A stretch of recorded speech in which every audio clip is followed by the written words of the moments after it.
welcome to you guys. I'm joined today by Jonas, who's the CTO of GetAccept and also the co-founder, and Marius, who's the product manager at SalesScreen.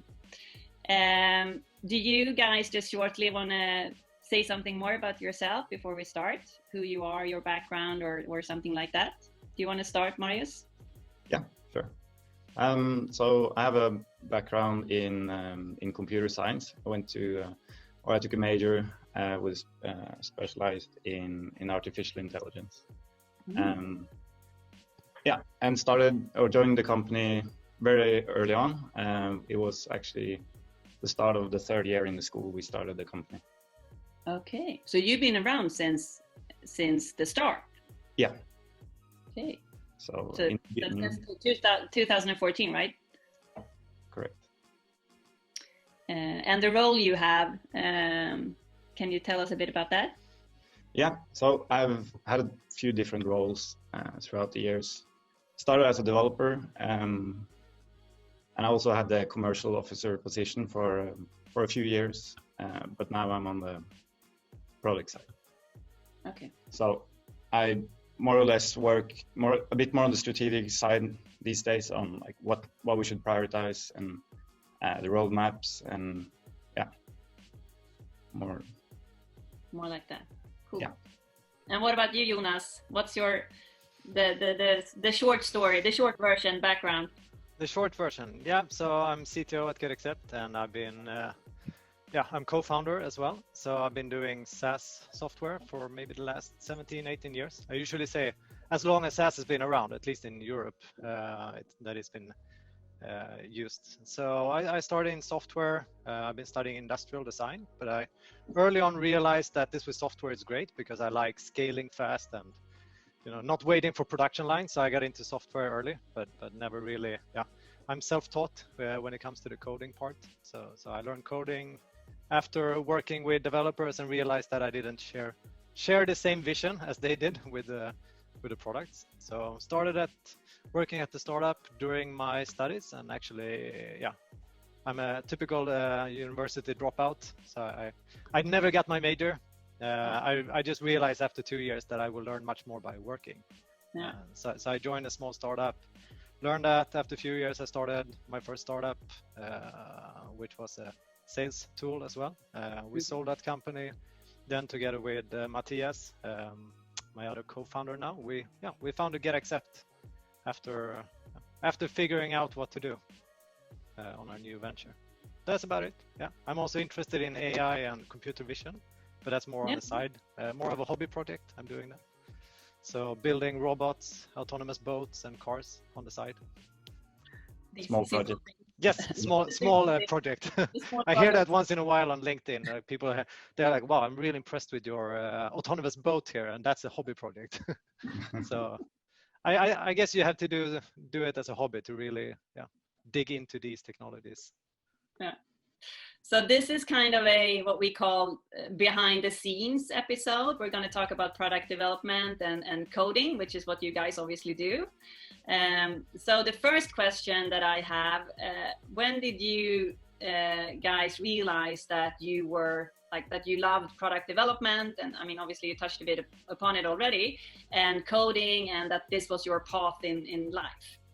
Do you want to start, Marius? Yeah. I think I was pretty young when I realized that I wanted to work with computers. Always loved, the tech side of it. So when I was young, I always thought I'd work with computers or I wanted to be a pilot. And when that didn't go as planned, I started in computer science. But I've always thought that I wanted to start my own business. And then when one of my friends at the school started the company SalesScreen, I knew that I wanted to join in at that time, but I never thought that it would be that early. I imagined working a few years before starting, but I don't regret that today. And then we launched the SalesScreen. I built it from bottom up and to launch in 4 months. And I mean, we joke about it every now and then, but they still clean up my code because my focus always is to just get it fast out there working, of course. But yeah, it's not as clean as the guys that are working on it now. So I think it's now I like more to work on the product strategic side, because I'm not that great at fine tuning and optimizing and all of that. But I can create stuff fast, so I'm good. Yeah, but I think that's where we're very similar. I mean, I'm barely allowed into the repository anymore because I also make it too fast and just make it. But I can still claim that everything is still working 4 years later or 5 years later. I mean, that's also something, and that you get things out fast. That's part of the success. So it's easy to miss that when you're sitting 20 developers and coding at a certain structure or certain formatting but yeah, no few people know how to code fast and get something out. So that's really a rare not strategy, but rare knowledge to have, I think. And it's funny to push them, because always when I estimate stuff, it's like, yeah, that only takes a week, and then they're always complaining. It's like, no, it takes a month. I said, no, it takes a week. Come on. Yeah, no, but then it feels like you have the same challenges there. Yeah. When you know how to do things quick, but the rest of the organization maybe don't level up with that. Yeah, but it's good that they push on that end to make it proper, or and it's good that I push them to keep up the pace, I think. Exactly. Yeah. So what was it with SalesScreen that sort of caught your interest? Was it something something specific, or was it the team, or? Yeah, I would say it was the team, and when we first started the company, we didn't have any idea at that time. We just knew that we wanted to work for ourselves, and in the beginning we did consultancy projects, like we created apps, web pages, and those kind of things. And the idea came as we worked with some customers, and we saw that they had some challenges that we wanted to solve. And then together with the customers, SalesScreen evolved over the years. So that's how it started. So we never actually had this great idea. It just came while working with customers. Okay, interesting. And what about you, Jonas? You told me that you don't actually like coding. Can you give me the background? But exactly. Yeah, no, but like I said, I mean, I never really liked coding. I still don't see myself as a coder. I think I'm more of a product developer or innovator, because I like the part to either create a product or something from beginning, or take something and make it better. That was something I got inspired from university. Actually, I was studying product development, and it was really inspiring we were forced to work 3 weeks on an existing product and then try to make it better. So we had to make 3 versions that were better. One was the garlic press, for instance. So these were products that I think most people would think that you cannot make this better. And then we were forced to sit in a group for 3 weeks and working. And that really opened up my mindset that nothing is finished. You can always make things better.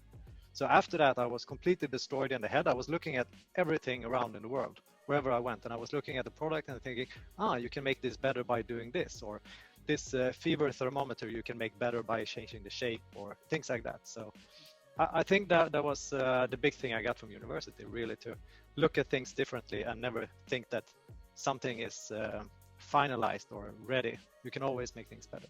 So that's basically what we apply now to our product as well. I mean, you don't have to reinvent the wheel. You can look at what others are doing and always try to make it better, always trying to find different angles or smarter ways to combine products or integrations. So that's really always been my take on it. And then the coding has become a necessary evil, as I call it, because I sometimes have to do it to show the product vision or show the idea, because sometimes it can be hard to. During my first year in SaaS, I got a little bit tired of hearing developers saying that you cannot do that, or no, actually you cannot do that with a database. So in the beginning, I had to learn coding and database and the structure just to be able to prove them wrong. And then that turned into actually creating my own software. But so it actually started from people inspiring me to learn more. And that's still the thing. I mean, I still like to challenge technology and challenge developers when they say that things cannot be made. Now they don't challenge me because they know that I will always find a way to solve things. So together I try to work with the developers instead, and they know that they cannot say that it's not possible. And salespeople also know that if they come to me and ask if it's possible, they know the answer. I usually say everything is possible. It's just a matter of how much time and resources we can put into it. But so can you tell me a bit about how it started with GetAccept, like from the first idea to the first product release? How did you go about that? Yeah, so again, I think we did things differently because I'm not really a developer. I was looking from a product perspective. So when we founded GetAccept, we actually started with just a simple clickable demo.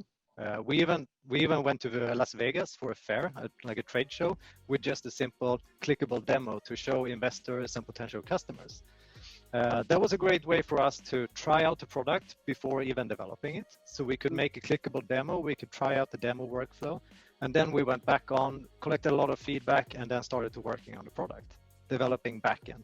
I think this is very different. I think typical developer created software, they start with like, oh, how should we structure the database? How should we have functions and features and so on? So we were just looking at the perfect demo workflow and then worked from that to create the product.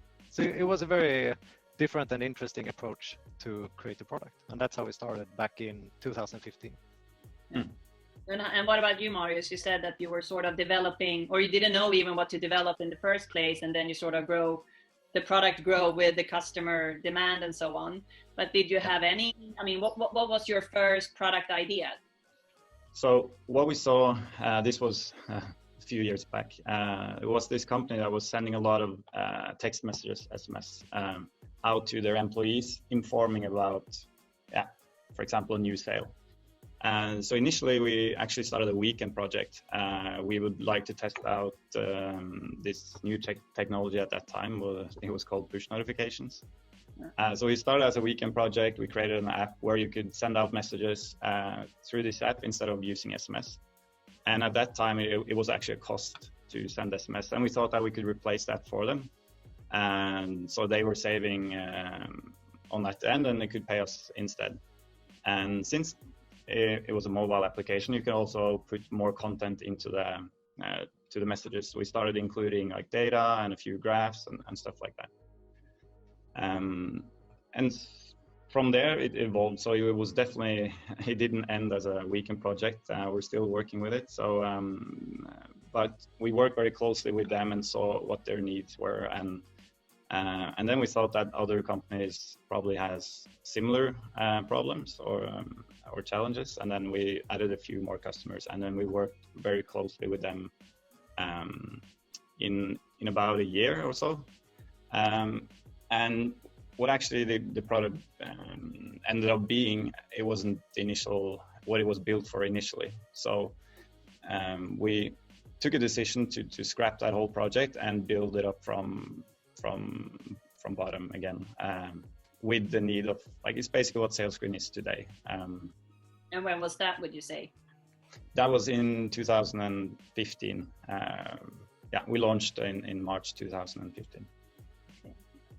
So have you guys, both of you, mostly been working or developing SaaS tools or platforms, or have you touched upon other development areas as well, or? Yeah, so we initially we thought that we would be like a product company creating multiple products. So we actually had 3 or 4 products over the years. What we learned the hard way was that it's so much work that needs to go into to one product.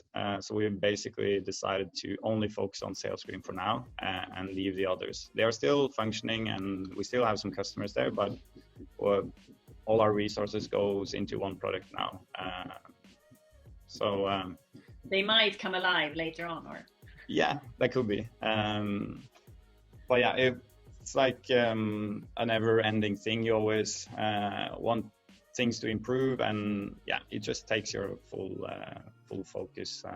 At least that's what we feel in SalesScreen, that we will focus on one product. Yeah, for now. So if you were to explain to a person who's either in their beginning of their career or maybe someone who wants to know more about developing or coding, what would you say is needed in order to get started with developing a SaaS tool? Jonas, what would you say is like, what's your, on top of your head, ideas around that? No, but I think I think Marius had good points there with the focus. I think that's probably one of the key things, to really focus and nail down one thing. I mean, I hear many startups and founders, and they have 10 different ideas that they're going to execute, and you know from the beginning that it's not going to work. So really have a laser focus on one thing or solving one problem is the key, for sure. I think to have a technical lead or a technical founder is really important. So you have, I think the perfect founding team is at least 2 people. I mean, it's of course easier if you're more, but to have one strong leader who has the leadership and the business side, and one technical founder who can really nail down the problems and figure out the technical parts. And then you also complement each other in a very good way.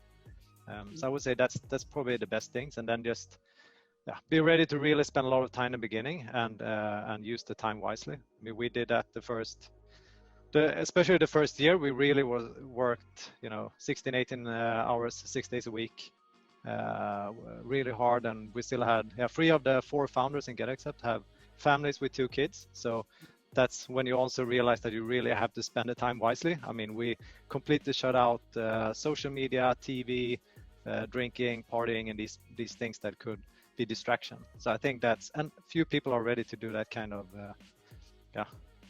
to take out all these things, to focus on getting a startup up and running. But if you do that, then you will succeed, I think. The focus is the key. Focus and spend the time wisely is the key, and have a good founding team. It's much more important than a good idea, actually, because. But what would you say is the next step then, when you start to take in further competence or resources in terms of product development? What would be the first person or persons that you would look for? Marius, what would you say after you have sort of come a bit on your way, but you need to take in more people? What kind of people are you looking for in the first place? I guess it varies a bit. I think with the initial team we had in SalesScreen, we were only engineers with background in computer science. So we were a bit light on the business side. So for us, that became important to sort of fill those roles. But someone that can work on the marketing side at least. But again, it depends on the founding team and what their strengths are, I would say. So lastly, if you were to give 1 or 2 tips based on your experience in terms of like what do you need to get started in the SaaS world from your perspective, what would that be? You don't need a lot. It doesn't have to be that expensive, but you do need a lot of time, I think. So you need to be able to, again, focus, put in the time, and the importance of the team. You're going to work with them closely, day in and day out, that you're comfortable with the people around you. Doesn't mean that you always have to be aligned and agree on everything. It's good that you challenge each other. But you're going to spend a lot of time together, so make sure that you have the right team. And the other thing I would strongly say is that you always have to solve an actual problem that potential customers or the market has. So you're not ending up sitting only with the team and developing for months without touching base with the market to see if it's actually doing what it was supposed to solve.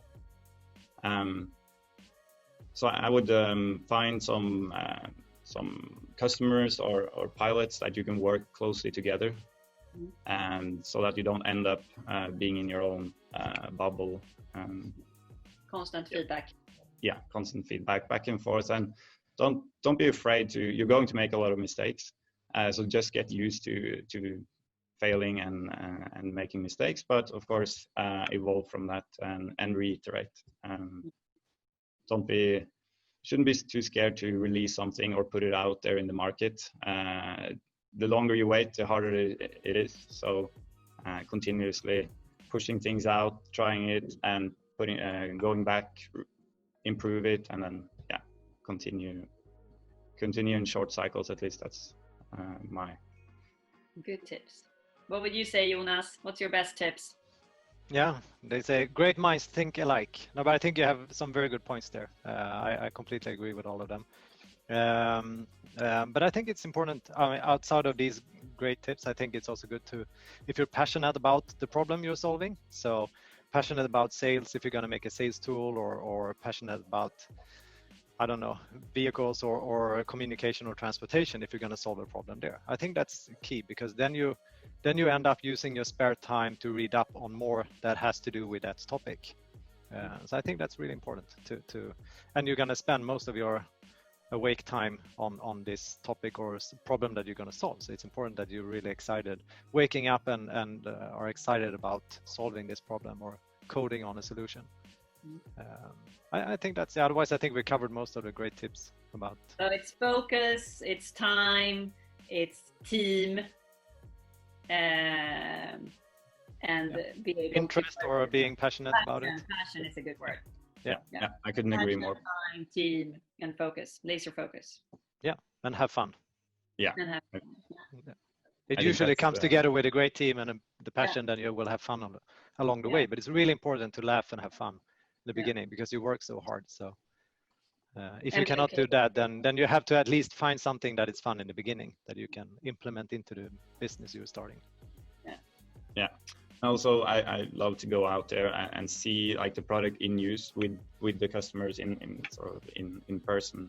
I always feel it's great to be able to create something and then see excitement in others when they use it. That's, I think, one of the biggest drives for me, at least, as well. Yeah. I have one of the best stories when it comes to that. I was installing solar panels on our house, and I had a few salespeople coming home. But when one of the guys were pulling up, he had no idea, of course, that I was founder of GetAccept, but he was pulling up, started to create a quote in GetAccept. And I was asking him, oh, GetAccept, so what do you think about software? And he gave me a full, 5-minute speech talking about it. And then I told him that I was the founder of the company. He was, taking selfie, and he was as proud as me hearing about the product than he was to sending to his colleague that he was actually making a quote for the founder. So that's a fun story, but just like you say, it's really exciting to see people that who likes your product and work on it on a daily basis. Oh, that's a great ending. Good story. So thank you so much. We're going to wrap this up. Time flies, actually. And everybody who's been listening, thank you. We are, as always, summarizing the insights on our landing page, and we will share that with you. And if you have any questions, don't hesitate to reach out to me or to Jonas or to Marius, and we will answer your questions as good as we can. So take care. Bye. Thank you. Bye-bye. Bye-bye. I should probably tell them that I studied computer science as well, but I won't. Nobody's watching my code.